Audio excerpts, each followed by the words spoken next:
ಪುಟ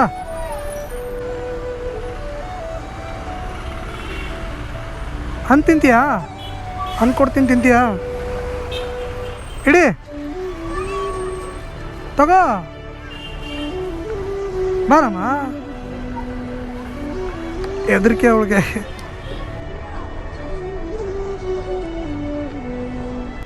ಎಲ್ಲಿ ನಿಮ್ಮ ಅಪ್ಪ ಅಮ್ಮ ಎಲ್ಲಿ? ಅವರಾ? ಹಾಂ, ಇವರಾ? ತೊಳಿ ಕೊಡಕ್ಕೋದೆ, ತಗೊಳ್ತಾ ಇಲ್ಲ ಅದಕ್ಕೆ. ಹಾಂ ಹಾಂ, ಕರೆಕ್ಟು. ತಿನ್ನಿ ಬಾಯ್.